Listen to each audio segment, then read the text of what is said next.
growing up on the prairies in rural Alberta is a very scary place to be. In the winter, it's dark for a lot of the day. It's cold. We're surrounded by not just the prairies, but the boreal forest. It's a beautiful, beautiful landscape, and it's also it's full of possibility of violence. And so I think growing up truly with that all around me just seeped into my very bones. Hi everyone, I'm Aiyana here at Daybreak Star Radio, the only station to indigenize the airwaves, and we have a very special guest here today. They are an author and a visual artist, and we are so lucky to have Jessica Johns here. Hi, thank you for having me here. So, Tansei, Pismo Square, Netigasan Negwa, Jessica Johns, Sucker Creek First Nation, Ochiniagwa, Amiskwichiwiskaiganik. I am Nehio, which is Cree on my mom's side and English Irish on my dad's, and a member of Sucker Creek First Nation. My name is Pismo Square in Cree, which is Sun and Moon Woman. And I currently live and work in Amiskwichiwiskaiganik, which is Edmonton, Alberta. And I'm very excited to be joining you here today. Thank you for inviting me. Yes, of course. So, can you tell us a little bit about how you got into writing and storytelling in general? I was always a storyteller. I grew up in a family of storytellers. Yeah, storytelling was just like a huge facet of my upbringing. Telling stories about each other, about our family, was just always fascinated with it. I was always a really avid reader, also from a very young age, and was always conjuring weird little stories in my head, I think, before I even was able to write them down. Um, and then as soon as I could, I was writing these stories. And I grew up in rural Alberta, so I wasn't surrounded by people who practiced their art professionally and creating stories as just something that I just love to do because I love to do it. Was there a particular story or one specific push that made you go, "Oh, I can do this as a living, as something that I can share with everyone"? Yeah, it was in my last year of my undergraduate degree, and my university finally introduced creative writing as a subject or like as a class you could take. And the professor that came in to do that work, her name's Jacqueline Baker, just got some really wonderful advice from her. She was also a working writer. Having conversations with her about the possibilities that were out there for people who wanted to do that was like life-changing to me. I think learning about these pathways and choosing the one that felt right for me was yeah, it was through relationship. Well, your book, Bad Cree, is part of sort of the horror thriller gothic almost genre. Haunting, by the way. Well done. Yeah, thank you. Have you always loved that genre, or what really pulls you towards that style? It was really fitting, I think, that I ended up having a professor that was writing in like the Gothic. But I've loved horror for as long as I've been able to read or consume media because it wasn't just through books that I do enjoy horror. As well as that, growing up on the prairies in rural Alberta is a very scary place to be. In the winter, it's dark for a lot of the day. It's cold. We're surrounded by not just the prairies, but the boreal forest.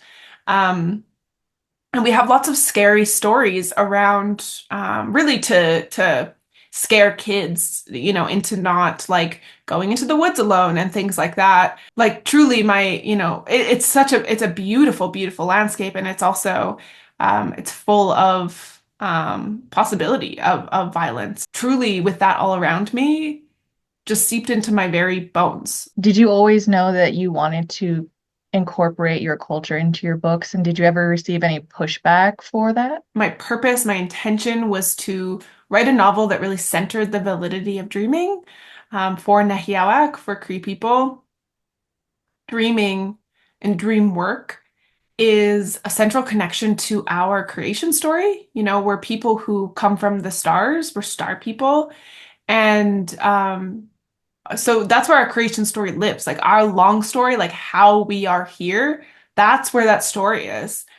And our connection to that is through dreaming. So literally, dreaming is intertwined with story. You can't have one without the other. For me and for my community, because dreaming is just known as valid and a valid form of communicating with your ancestors, a valid form of knowledge production, you are believed immediately. And that's what happens to Mackenzie, the protagonist of Bad Cree.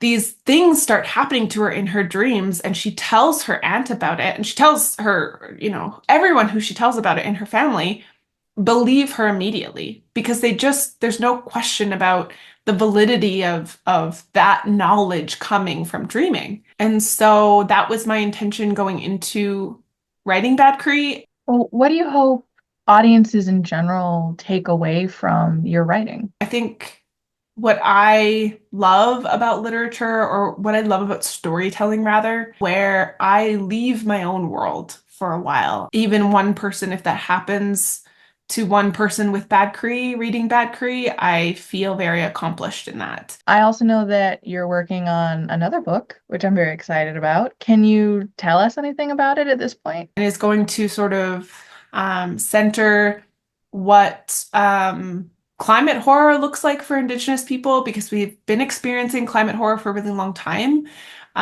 since the eradication for us on the plains of the buffalo.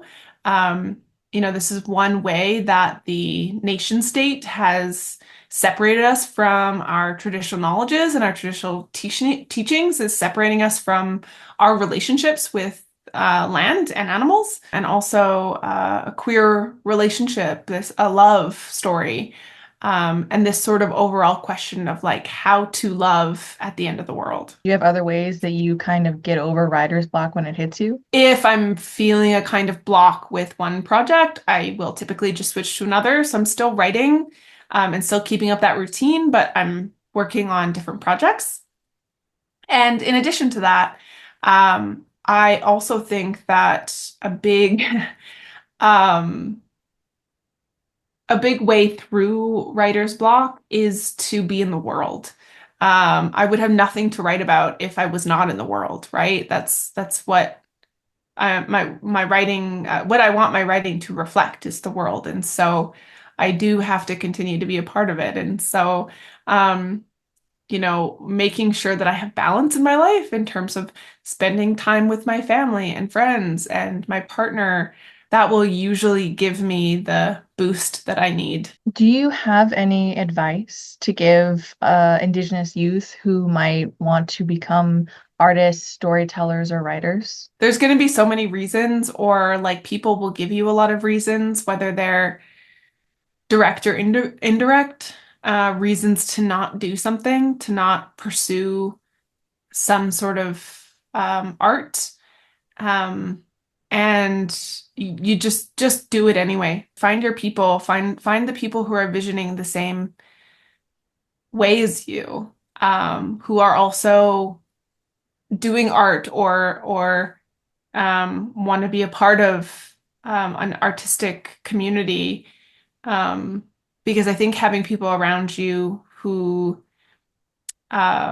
motivate and encourage and push in a good way is incredibly beneficial. And sometimes it takes a couple of tries to seek that out, but